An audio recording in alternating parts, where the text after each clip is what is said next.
दोस्तों, आज हम जिस सीरीज को देखने वाले हैं, इसके ट्विस्ट एंड टर्न्स और कहानी आपको हैरान कर देगी। ड्रामा एक रहस्यमयी कहानी से शुरू होता है। कहानी सुनाने वाला बताता है कि किसी की जिंदगी कितनी भी शानदार या खूबसूरत क्यों न हो, मरे हुए लोग बोल नहीं सकते।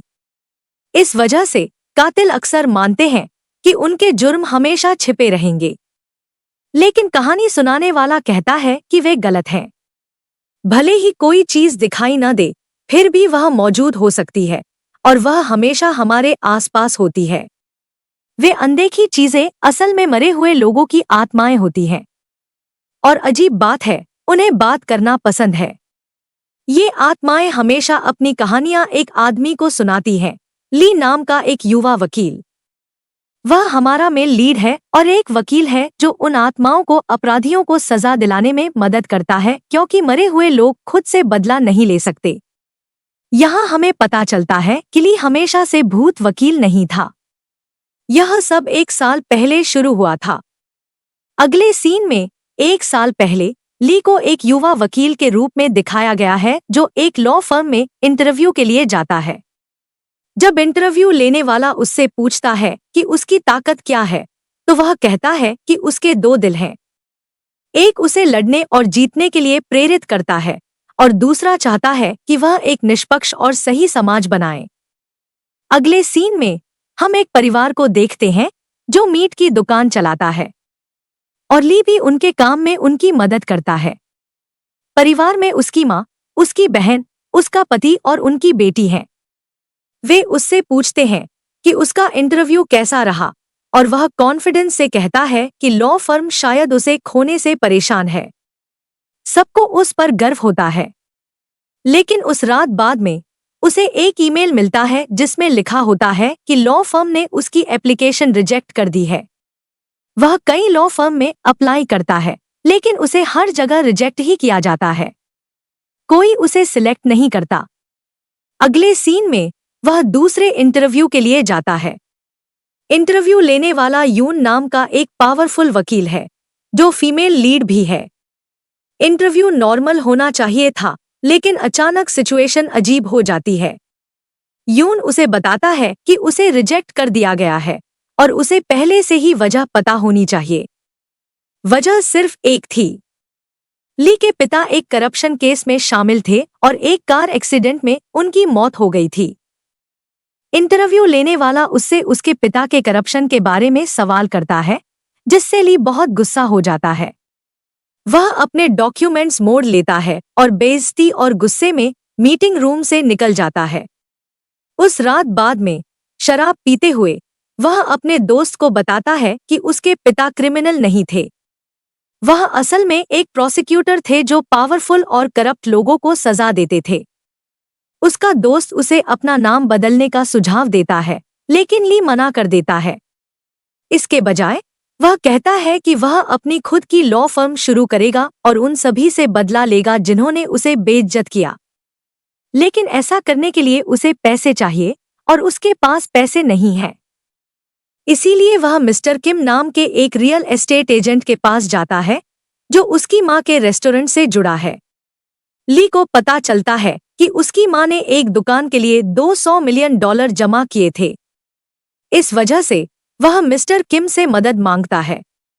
बदले में ली वादा करता है कि वह हमेशा उसे लीगल सर्विस देगा और उसे कमीशन भी देगा। हालांकि ली की एक अजीब रिक्वेस्ट है। उसे कोर्ट हाउस के व्यू वाला एक ऑफिस चाहिए। अगले दिन मिस्टर किम ली को एक जगह ले जाता है और उसे ऑफिस दिखाता है। ऑफिस का इंटीरियर और अंदर की चीजें अजीब लेकिन दिलचस्प लगती हैं। जब एक तरफ से पर्दा हटाया जाता है तो असली दीवारें दिखाई देती हैं, जो कुछ अजीब लगती हैं। इससे पहले कि ली उन्हें ध्यान से देख पाता, मिस्टर किम जल्दी से उन्हें फिर से ढक लेते हैं और वे कॉन्ट्रैक्ट फाइनल कर लेते हैं। ली खुश हो जाता है क्योंकि उसने आखिरकार अपनी लॉ फर्म शुरू कर दी है। बिल्डिंग के बाहर एक साइन लगा है जिस पर लिखा है, लीला ऑफिस, अटॉर्नी ली। जब वह अपना ऑफिस डेस्क देखता है तो उसे एक अनोखी मोमबत्ती दिखती है। जब वह मोमबत्ती जलाता है तो उसे अचानक एक अजीब सी एनर्जी महसूस होती है और वह सो जाता है। बाद में वह तब जागता है जब उसका दोस्त उसे कॉल करता है और बताता है कि जिस आदमी को ली ढूंढ रहा था वह आ गया है। ली कहता है कि वह पहले से ही यहाँ है और कॉल खत्म कर देता है। फिर वह उसकी तरफ चलता है, लेकिन वह आदमी इंसान नहीं है, वह एक भूत है। भूत उससे पूछता है, क्या तुम मुझे देख सकते हो? ली जवाब देता है, जाहिर है, अगर तुम यहाँ खड़े हो तो मैं तुम्हें देख सकता हूँ। अचानक भूत हवा में तैरता है। ली डर जाता है और इधर उधर छिपने लगता है, लेकिन भूत उसे परेशान करता रहता है। आखिरकार ली मिस्टर किम को कॉल करता है और उनसे कॉन्ट्रैक्ट कैंसिल करने के लिए कहता है क्योंकि वह जगह हॉन्टेड है। हालांकि मिस्टर किम मना कर देते हैं और उन्हें धमकी देते हैं। वह कहता है कि अगर कॉन्ट्रैक्ट कैंसिल हुआ तो वह ली की मां को सब कुछ बता देगा। इस धमकी की वजह से ली चुप रहता है। अगले सीन में ली रात में अपने परिवार के रेस्टोरेंट में जाता है। सब लोग साथ में डिनर कर रहे होते हैं। वह अचानक पोक खाना शुरू कर देता है, जबकि उसे पोक से एलर्जी है। वजह यह है कि भूत को पोक पसंद है। पोक खाने की वजह से ली की हालत और खराब हो जाती है। वह भूत से कहता है कि उसे अकेला छोड़ दे, लेकिन भूत कहता है कि चूंकि ली एक वकील है, इसलिए उसे पता लगाना चाहिए कि भूत असल में कौन है। भूत को अपनी मौत से पहले की कोई बात याद नहीं रहती। अगले दिन ली एक चर्च जाता है और फादर को सब कुछ बताता है। वह समझाता है कि यह कोई आम भूत नहीं है। पुजारी उस पर पवित्र जल फेंकता है, लेकिन कुछ नहीं होता। पुजारी कहता है कि आम तौर पर उसका शरीर मुड़ जाना चाहिए या जल जाना चाहिए, लेकिन कुछ नहीं हुआ। ऐसा ऑफिस में रखे ताबीज की वजह से हो सकता है, जिनका इस्तेमाल आम तौर पर आत्माओं को बुलाने के लिए किया जाता है। फिर ली पुजारी को अपने ऑफिस ले आता है। जब पुजारी अजीब दीवारें देखता है तो वह ली से उन चीजों को हटाने के लिए कहता है, लेकिन भूत मना कर देता है और कहता है कि जब तक ली को पता नहीं चल जाता कि वह असल में कौन है, वह कुछ भी हटाने नहीं देगा। ली भूत को चुप रहने के लिए कहता है, लेकिन पुजारी उसे आत्मा की कहानी सुनने और उसकी मदद करने की सलाह देता है। पुजारी यह भी सुझाव देता है कि ली को भूत का नाम और तारीख पता करनी चाहिए, क्योंकि इससे भूत को सब कुछ याद रखने में मदद मिल सकती है। वह ली को सीसीटीवी कैमरे चेक करने के लिए भी कहता है। जब ली सीसीटीवी फुटेज चेक करता है तो उसे एक औरत दिखती है। उसका नाम मीजू है, जो पहले भी वहां आई थी और उसने वहां आग भी लगाई थी। ली जल्दी से दरवाजा खोलता है।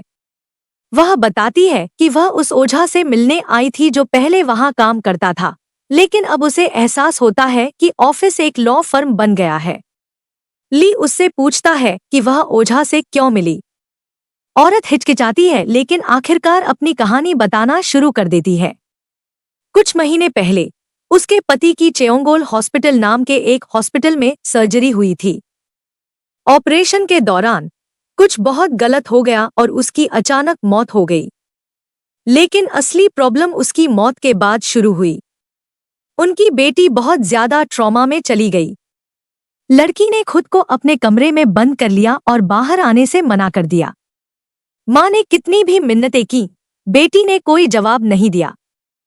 उसे उम्मीद थी कि वह अपने पति की आत्मा को बुला पाएगी ताकि उसकी बेटी उसे अलविदा कह सके।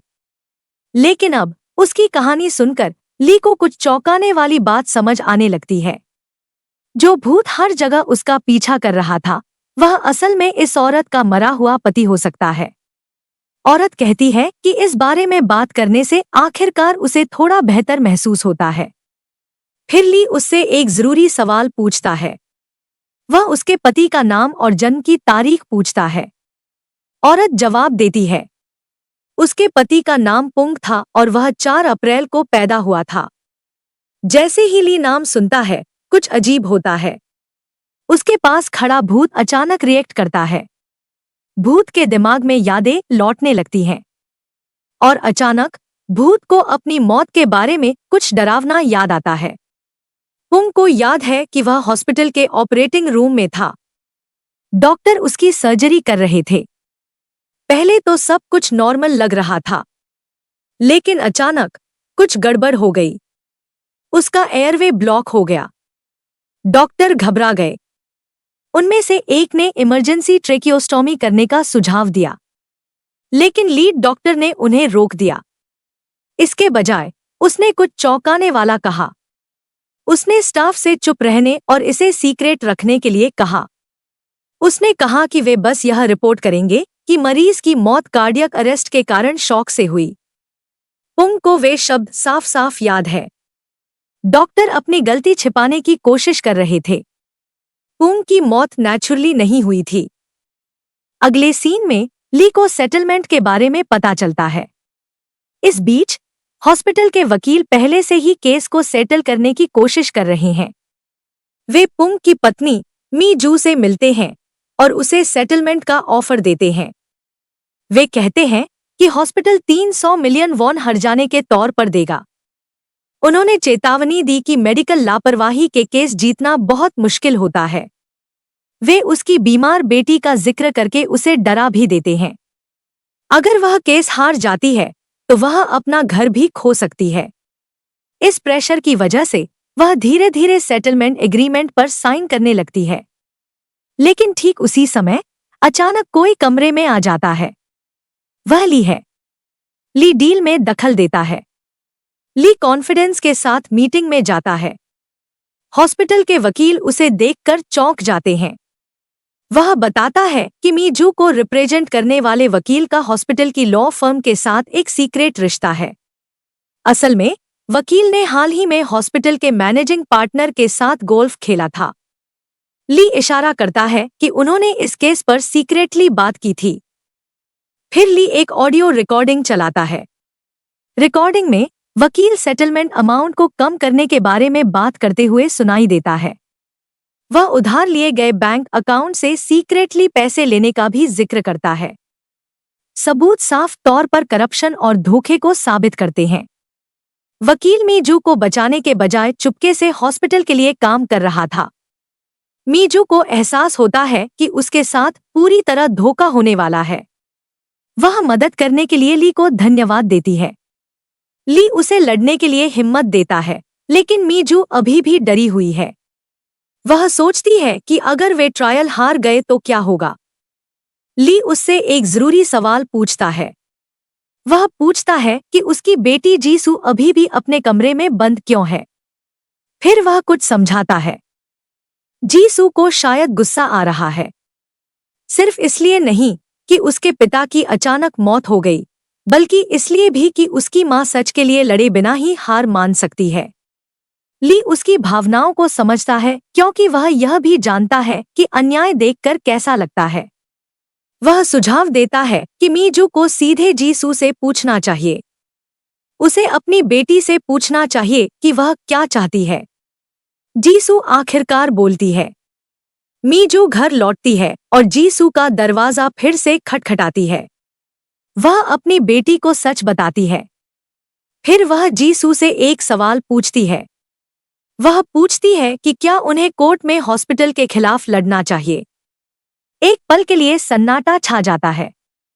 फिर जीसू आखिरकार बोलती है। उसकी आवाज कमजोर है, लेकिन साफ है। जब मी जूली को फोन करती है तो वह सिर्फ एक शब्द कहती है। वह उसे बताती है कि उसने अपना फैसला कर लिया है। वह केस लड़ेगी और वह चाहती है कि ली उसका वकील बने। ली तुरंत केस मान लेता है। अब उसका पहला असली ट्रायल शुरू होने वाला है। ट्रायल की तैयारी के लिए ली हॉस्पिटल की जांच शुरू करता है। वह इमरजेंसी रूम में घुसने की कोशिश करता है जहां पुंग की मौत हुई थी, लेकिन स्टाफ ने उसे अंदर जाने से मना कर दिया। इसलिए ली एक चालाक प्लान बनाता है। वह कोरियन हॉस्पिटल एसोसिएशन का इंस्पेक्टर होने का नाटक करता है। वह हॉस्पिटल स्टाफ को बताता है कि वह काम करने के हालात के बारे में एक सर्वे कर रहा है। स्टाफ उस पर यकीन कर लेता है और उसे अंदर जाने देता है। ली एम्प्लॉय रिकॉर्ड और दूसरी जानकारी मांगता है। वह ऐसे किसी भी सुराग को ढूंढना शुरू करता है जिससे यह साबित हो सके कि डॉक्टरों ने गलती की है। जैसे ही ट्रायल का दिन आता है, ली का परिवार उसे सपोर्ट करने के लिए इकट्ठा होता है। एक इंडिपेंडेंट वकील के तौर पर उसका पहला ट्रायल आखिरकार शुरू हो रहा है और बाकी सबको इसकी जानकारी नहीं है। अगले सीन में ली कोरिया की कोर्ट में पहुंचता है। वह अपने क्लाइंट किम मीजू के साथ प्लेंटिफ की टेबल पर बैठता है। जज डिफेंडेंट को विटनेस स्टैंड पर बुलाता है। पुंग की सर्जरी करने वाले डॉक्टर ली जोंगसिक आगे आते हैं। डॉक्टर सच बोलने की कसम खाता है। फिर यून उससे पूछताछ शुरू करता है। वह पिछले साल 20 अक्टूबर को हुई सर्जरी के बारे में पूछता है। डॉक्टर शांति से जवाब देता है। वह कहता है कि सर्जरी आसान थी।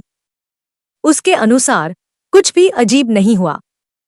वह बताता है कि एयरवे रिकंस्ट्रक्शन के कारण मरीज को जनरल एनेस्थीसिया की जरूरत थी। लेकिन फिर डॉक्टर कुछ संदिग्ध बात कहता है। वह कहता है कि मरीज को पहले से ही दिल की समस्या थी। उसके अनुसार मौत मरीज के कमजोर दिल की वजह से हुई। पुंग का भूत तुरंत गुस्सा हो जाता है।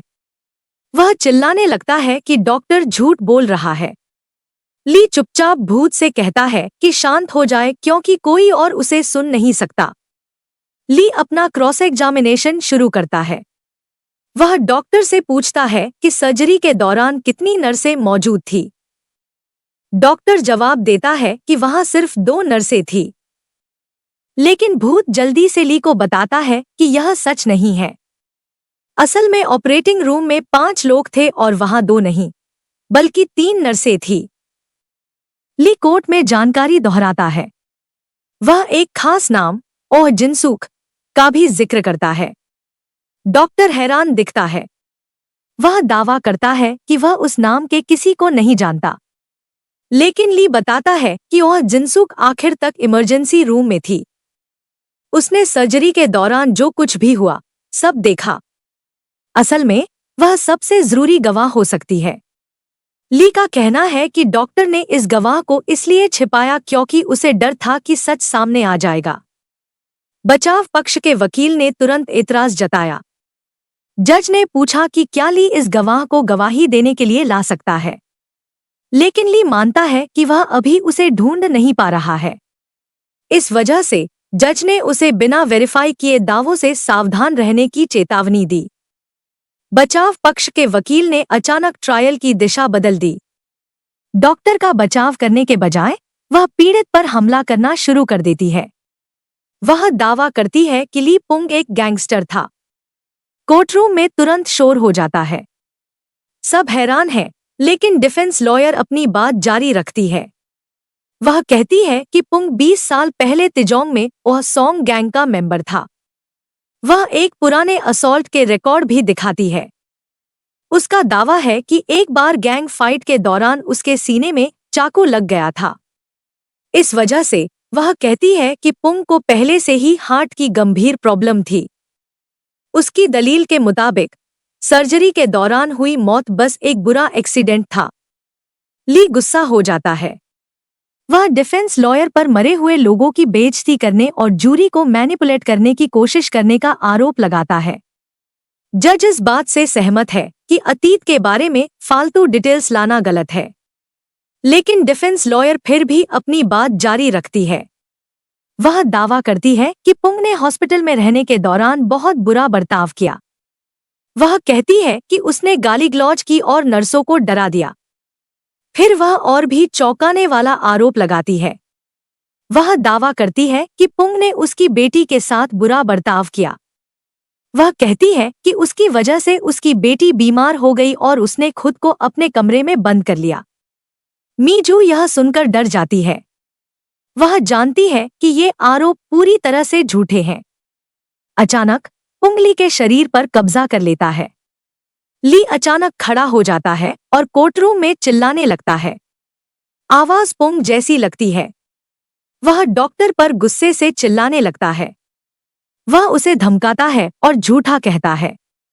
कोर्टरूम में हर कोई कंफ्यूज हो जाता है। ट्रायल देखने आया ली का परिवार उसके अजीब बर्ताव से हैरान रह जाता है।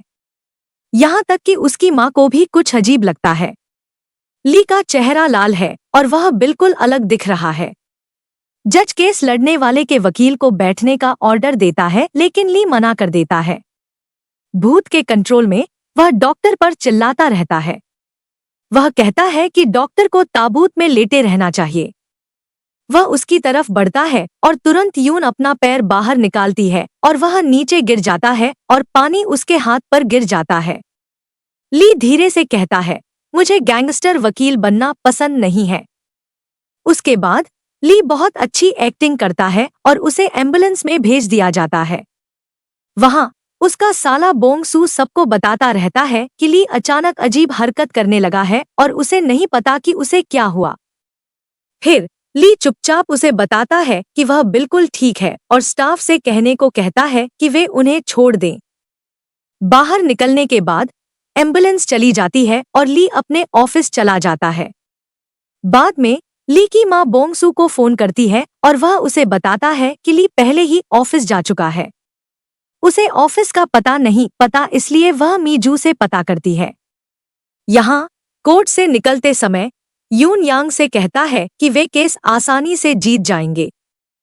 तभी किम नाम का एक प्रोसिक्यूटर आता है और यून से कुछ कहता है।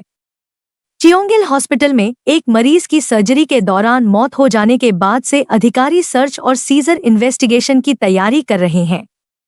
पुलिस हॉस्पिटल के रिकॉर्ड की जांच करना चाहती है। यून परेशान लग रहा है। इस बीच यांग एक अलग प्लान बनाता है। वे पुंग के बारे में न्यूज आर्टिकल फैलाना शुरू कर देते हैं। हेडलाइन में दावा किया जाता है कि पुंग एक हिंसक गैंगस्टर था जिसने मेडिकल स्टाफ पर हमला किया और हॉस्पिटल पर गलत काम करने का झूठा आरोप लगाया। अगले सीन में ली ताबीज को खत्म करने की कोशिश करता है। उसे लगता है कि इसे खत्म करने से भूत गायब हो जाएगा। पुजारी आता है और उसे रोकने की कोशिश करता है। इस बीच जीसू न्यूज पढ़ती है। हेडलाइन में उसके पापा को गैंगस्टर बताया गया है और कहा गया है कि वह मरने लायक थे। यह पढ़कर जीसू बहुत हैरान हो जाती है। उसी पल पुंग का भूत परेशान हो जाता है और वह फिर से ली के पास जाता है और मदद की गुहार लगाता है। ली भूत को याद दिलाता है कि उसने कितनी परेशानी खड़ी की है। वह फिर से उसकी मदद करने से मना कर देता है, लेकिन पुंग उसे सिचुएशन समझाता है।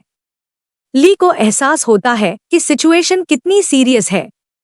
वह जीसू को बचाने के लिए दौड़ता है। भूत उसे जीसू के घर तक ले जाता है। जब वह अंदर आता है तो वह जीसू को उठाता है और टैक्सी ढूंढने की कोशिश करता है, लेकिन बाहर कोई नहीं थी। उसी समय यून आता है। ली उससे मदद मांगती है और वे जीसू को हॉस्पिटल ले जाते हैं। डॉक्टर तुरंत उसका इलाज शुरू करते हैं और अब जीसू सेफ है। मीजू दौड़कर उसके पास जाती है और उसे गले लगा लेती है। वह कहती है कि उसने कभी नहीं सोचा था कि उसके पति का पास्ट इतना बड़ा मुद्दा बन जाएगा। ली को पता चलता है कि ट्रायल के दौरान डिफेंस पुंग की रेप्यूटेशन पर हमला करता रहेगा। इसीलिए मीजू उसे पुंग के बारे में सब कुछ बताती है, अच्छा और बुरा। मीजू उसे बताती है कि हाँ, उसका पास्ट बहुत बुरा था। वह एक बार एक गैंग में शामिल हो गया था, लेकिन बाद में उसे अपनी गलती का एहसास हुआ और वह खुद पुलिस के पास गया, जेल जाने का फैसला किया। उस दौरान वह पूरी तरह से बदल गया। बदकिस्मती से मीडिया ने कहानी का सिर्फ एक ही पहलू दिखाया, नेगेटिव वाला। ली वादा करता है कि वह केस जारी रखेगा और जाने लगता है, क्योंकि उसे ट्रायल की तैयारी करनी है। मीजू उससे शक से पूछती है कि उसे उसका घर कैसे पता चला और वह अंदर कैसे आया, लेकिन वह बहाना बनाता है कि वह वहां से गुजर रहा था और दरवाजा पहले से खुला था।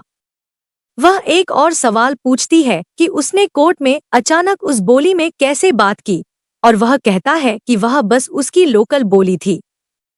इसके बाद ली घर लौटता है। उसकी माँ उसका इंतजार कर रही होती है। वह उसे एक डॉक्यूमेंट दिखाती है।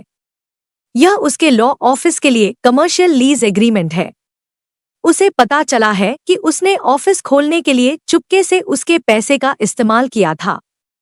ली खुद को समझाने की कोशिश करता है, लेकिन उसकी माँ हैरानी की बात है कि शांत रहती है। गुस्सा होने के बजाय वह एक चालाकी भरा फैसला लेती है। वह कहती है कि वह पैसे को इन्वेस्टमेंट की तरह इस्तेमाल करेगी। उसने उसे तोहफे में एक ट्रक भी दिया। अचानक पुंग का भूत फिर से दिखाई देता है, जिससे ली डर जाता है। फिर पुंग जल्दी से केस पर ध्यान देता है। वह ली से गवाह नर्स और जिन सूक के बारे में पूछता है। उसकी गवाही के बिना कोई भी सर्जरी के सच पर यकीन नहीं करेगा। खुशकिस्मती से ली के पास अच्छी खबर है। उसने उसे ढूंढने के लिए एक डिटेक्टिव एजेंसी हायर की। आखिरकार उन्हें ओह जिन सूक मिल ही गई। वह एक सिंगल मदर है जो अकेले अपने बच्चे को पाल रही है। उसकी फाइनेंशियल हालत बहुत मुश्किल है। इस वजह से जब डॉक्टर ने उसे चुप रहने के लिए पैसे दिए तो उसने मान लिए। उसके बाद ली और पुंग और जिन सूक से मिलने जाते हैं। पहले तो वह उनकी मदद करने से मना कर देती है। वह बताती है कि वह सिर्फ अपने बच्चे को बचाना चाहती है। वह हॉस्पिटल डायरेक्टर जैसे ताकतवर लोगों से नहीं लड़ सकती। लेकिन ली उसका डर समझता है। हालांकि वह एक जरूरी सवाल पूछता है, क्या सच छिपाना सच में उसके बच्चे के लिए सबसे अच्छी बात है? वह कहता है कि वह समझता है कि जब बच्चों को अपने माता पिता के बुरे अतीत के बारे में पता चलता है तो कितना दर्द होता है।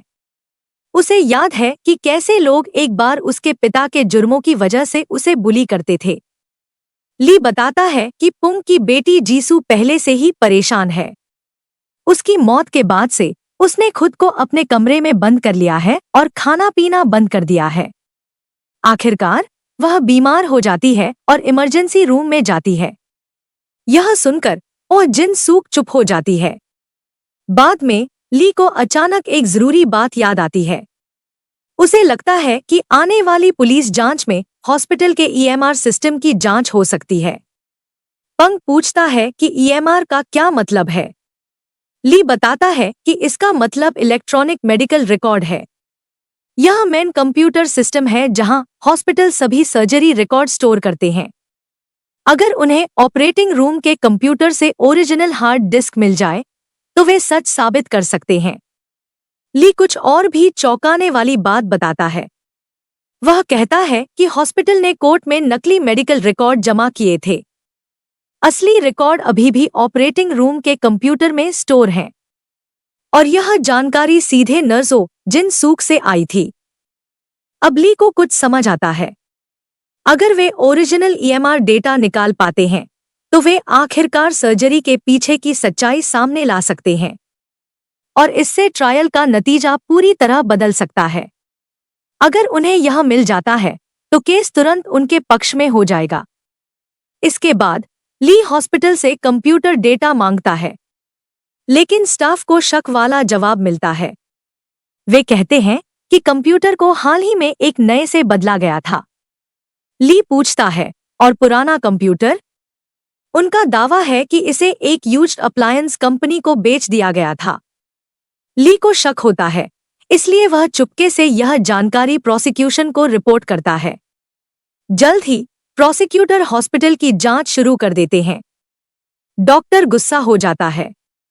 वह इस स्थिति के लिए अपने वकील अटॉर्नी यून को दोषी ठहराता है, लेकिन यून शांत रहता है। वह उसे गुस्से से याद दिलाती है कि उसी ने एक मरीज को मारा है। वह उससे कहती है कि उसने नर्स को रिश्वत देकर और ईएमआर छिपाकर पहले ही स्थिति संभाल ली है, लेकिन वह बताता है कि उसने चुपके से उनकी बातचीत रिकॉर्ड कर ली है। यांग यून से जाने के लिए कहता है और यांग बिल्कुल भी डरा नहीं है। इसके बजाय वह डॉक्टर को धमकाता है और यून की तारीफ करता है क्योंकि वह इस ट्रायल के लिए अपनी जान जोखिम में डालती है। इस बीच प्रोसिक्यूटर गायब कंप्यूटर को ढूंढना शुरू कर देते हैं। वे मशीन को एक यूज्ड अप्लायंस स्टोर तक ट्रैक करते हैं। दुकान का नाम सारा यूज्ड अप्लायंसेज है। मालिक चो जीकोल नाम का एक आदमी है। इन्वेस्टिगेटर्स तस्वीरें भेजते हैं जिससे यह कंफर्म होता है कि हॉस्पिटल का कंप्यूटर ठीक एक रात पहले वेयरहाउस में देखा गया था। प्रोसिक्यूटर तुरंत वहां से जाने का फैसला करते हैं। उसी समय ली को भी पुंग के जरिए लोकेशन के बारे में जानकारी मिलती है। वह खुद वहां जाने का फैसला करता है। उसके बाद ली बोंग सू की मदद से वेयरहाउस पहुंचता है। फिर ली उन्हें मशीन के बारे में बताता है। यह एक नॉर्मल कंप्यूटर से थोड़ा बड़ा है और इस पर एक नीला स्टिकर लगा है। जब वे वहां पहुंचते हैं तो ली दरवाजा तोड़ देता है। अचानक सभी गैंगस्टर बाहर आ जाते हैं। उसी समय पुंग ली को बताता है कि यह सिर्फ एक स्टोर नहीं है और वहां गैरकानूनी ड्रग्स का धंधा चल रहा है। पुंग अचानक बेचैन हो जाता है। वह असल में इस जगह के मालिक को जानता है। जब वह छोटा था तो चो जीकोल उसका बॉस हुआ करता था। पुंग बताता है कि चो जीकोल बहुत गुस्सैल था। जब भी लोग उसे परेशान करते थे तो वह उन्हें बेरहमी से पीटता था। पुंग के मुताबिक चो जीकोल ने बाद में ड्रग्स की तस्करी शुरू कर दी। ली पुंग को डांटता है कि उसने उसे पहले नहीं बताया कि यह जगह गैंगस्टर से जुड़ी है, लेकिन तब तक बहुत देर हो चुकी होती है। कई गुस्से में आदमी उसे घेर लेते हैं। उनमें से एक चिल्लाता है और दूसरों को उसे पकड़ने का ऑर्डर देता है। और अब सिर्फ कंप्यूटर ढूंढने के बजाय ली गलती से सीधे एक खतरनाक क्रिमिनल ठिकाने पर चला गया है। हालात बहुत खतरनाक होने वाले हैं।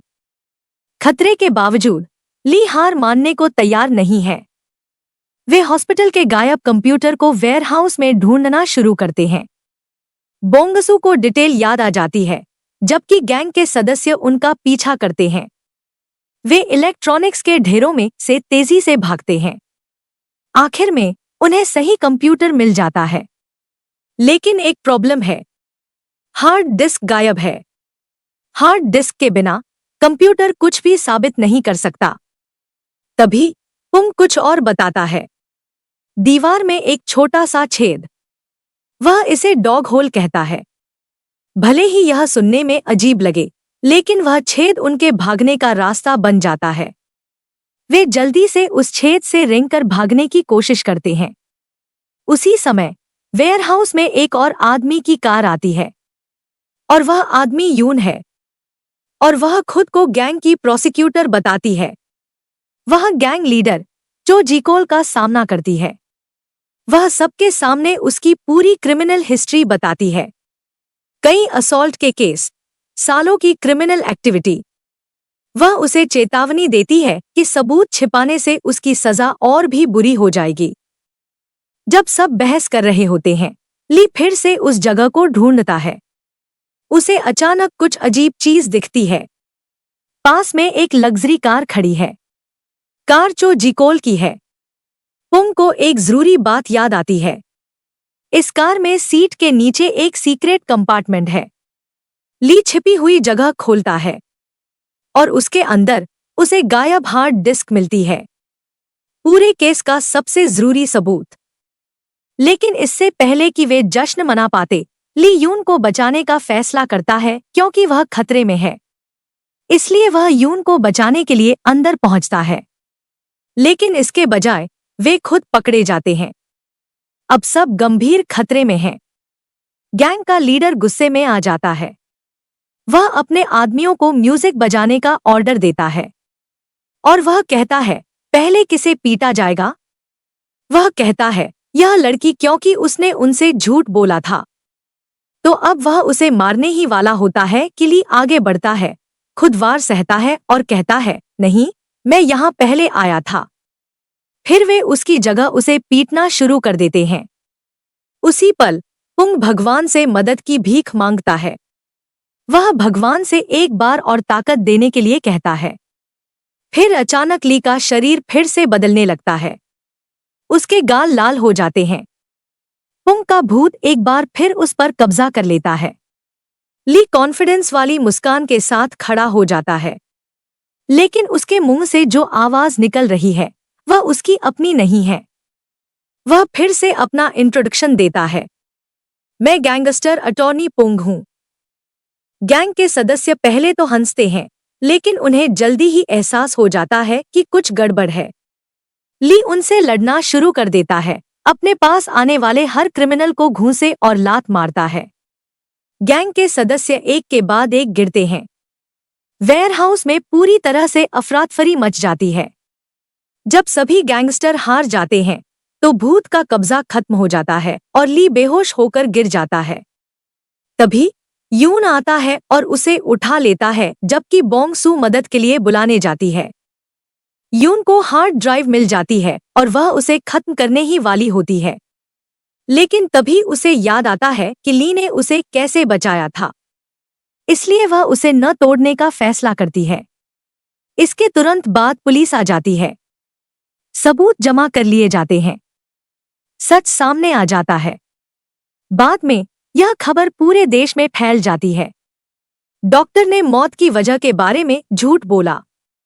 नर्सोह जिन सूक आखिरकार गवाही देने की हिम्मत जुटाती है। उसकी गवाही और कंप्यूटर रिकॉर्ड से डॉक्टर का जुर्म सामने आ जाता है। केस खत्म होने के बाद पुंग मिजू और जीसू को अलविदा कहने आता है। जीसू को अब भी अपने पिता की मौत का बुरा लगता है। उसे लगता है कि यह उसकी गलती थी क्योंकि उसने उससे अपने खर्राटों का इलाज करने के लिए कहा था। ली उसे धीरे से दिलासा देता है। वह समझाता है कि इसमें उसकी कोई गलती नहीं थी। हॉस्पिटल और डॉक्टर जिम्मेदार थे। जीसू अपने पिता की आवाज सुनती है। वह उससे मजबूत रहने और अपने खुशमिजाज रूप में लौटने के लिए कहता है। जीसू को लगता है कि उसके पिता उन पर नजर रख रहे हैं। उसकी माँ आंखों में आंसू लिए अलविदा कहती है। फिर ली और पुजारी ताबीज जलाने की तैयारी करते हैं। ताबीज को नष्ट करने से पुंग की आत्मा को आखिरकार शांति मिलेगी। पुजारी ताबीज जला देता है। पुंग की आत्मा धीरे धीरे गायब हो जाती है। आखिरकार वह शांति से आराम कर सकता है। उसके बाद ली अपने छोटे से लॉ ऑफिस में काम पर वापस चला जाता है। उसकी माँ उससे मिलने आती है और खाना लाती है। हमेशा की तरह वह उससे कहती है कि ज्यादा देर तक काम मत करना। भले ही वह सख्त होने का दिखावा करती है, लेकिन उसे उस पर साफ तौर पर गर्व है। ली अपने पिता के बारे में भी सोचता है। वह सोचता है कि क्या उसके पिता ने मरने से पहले कभी कुछ जरूरी कहा था। अगले दिन जब ली अपने ऑफिस में आता है तो अचानक एक जवान लड़की अंदर आती है। वह अजीब और डरी हुई दिखती है। वह उससे एक अजीब सवाल पूछती है। मिस्टर, क्या आप मुझे देख सकते हैं? ली को तुरंत कुछ भयानक एहसास होता है। लड़की एक और भूत है। ली गुस्से में चिल्लाता है। अगले सीन में हम सीनियर यांग को देखते हैं, जो यून से पूछता है कि सबूत पुलिस तक कैसे पहुंचे। उन सबूतों को नष्ट करना यांग की जिम्मेदारी थी, लेकिन वह बताती है कि पुलिस उसके मिटाने से पहले ही आ गई थी। इसके बावजूद यांग फिर भी उसे दोषी ठहराता है और उसे दूसरे ऑफिस में ट्रांसफर कर देता है। यून सब कुछ सहती है और अपना सामान हटाने चली जाती है। तभी यांग का असिस्टेंट आता है और उसे बताता है कि उसके पिता वीडियो कॉल पर हैं। तभी हमें पता चलता है कि उसके पिता की सर्जरी सफल रही और वह 1-2 महीने में वापस आ जाएगा। हालांकि वह यांग के केस हारने से दुखी है क्योंकि उसने सालों की कड़ी मेहनत से सब कुछ बनाया था और यांग उसे ठीक से मैनेज नहीं कर पाया। बाद में ली बिना अपॉइंटमेंट के ऑफिस आता है और यून से मिलने जाता है। वह पूछता है कि क्या वह केस जीत गया क्योंकि उसने पहले ही हारने का फैसला कर लिया था और सबूत नष्ट नहीं करने का फैसला किया था। जाने से पहले वह उसे धन्यवाद देता है और बताता है कि उसने जीसू को बचाया, यह कहते हुए कि उसके कामों ने किसी की रक्षा की, भले ही इसकी कीमत उसे अपनी प्रोफेशनल सफलता चुकानी पड़ी हो। अगले सीन में बोंग सू अपनी सास को बताता है कि जब वे सबूत इकट्ठा कर रहे थे तो ली का व्यवहार कितना अजीब था। वह बताता है कि ली ने एक गैंगस्टर की तरह लड़ाई लड़ी और किसी तरह खुद ही सबूत ढूंढ लिया, जो सब बहुत अजीब लग रहा था। उसकी सास कहती है कि ली पर भूत का साया है और इसीलिए वह ऐसा बर्ताव कर रहा है। हालांकि बोंग सू उस पर विश्वास करने से मना कर देता है। निराश होकर वह उससे कहती है कि वह खुद जाकर ली के ऑफिस में देख ले। फिर ऑफिस में ली असल में उस भूतिया लड़की से बात कर रहा होता है जिसका नाम जीन सू है, जो उसके बगल में खड़ी होती है। और जब दूसरे लोग यह नहीं देख पाते तो ली उससे ऐसे बात करता है जैसे यह पूरी तरह से नॉर्मल हो।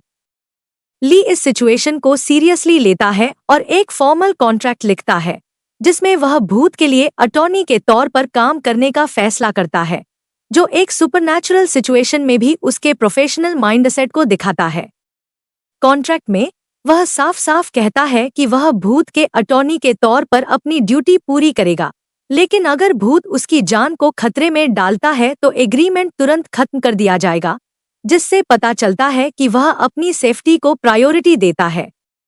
वह यह भी कहता है कि अगर उसे कोई जिंदा क्लाइंट मिलता है तो वह भूत के केस पर काम करना बंद कर देगा और जिंदा इंसान पर फोकस करेगा, जिससे जीन सू फ्रस्ट्रेट हो जाती है। भूत अपने होने को लेकर कंफ्यूज होकर पूछता है कि क्या वह सच में मर चुकी है, लेकिन ली साफ साफ कहता है कि वह लोगों से बात करके इसे टेस्ट करे, और भूत मान लेता है कि वह पहले भी कोशिश कर चुका है और फेल हो चुका है, जिससे असलियत कन्फर्म हो जाती है।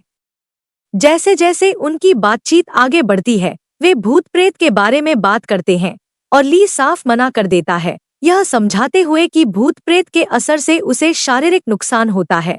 वह अपने शरीर पर से कंट्रोल खो देता है और उसे कुछ भी याद नहीं रहता कि क्या हुआ था। जीन सू को यह जानने की इच्छा होती है कि भूत प्रेत का असर कैसे होता है और वह सवाल पूछता है, यह सोचकर कि क्या इसके लिए किसी जादू जैसी चीज की जरूरत होती है। लेकिन ली बताता है कि ऐसा तब होता है जब इच्छा या गुस्सा जैसी मजबूत इंसानी भावनाएं जाग जाती हैं। फिर पादरी वहां आता है और ली को फिर से चीजें समझाना शुरू करता है, लेकिन ली बीच में टोककर कहता है कि उसने उसे पहले ही बताया है कि भूत इंसानों पर उनकी इमोशनल इच्छाओं की वजह से कब्जा करते हैं।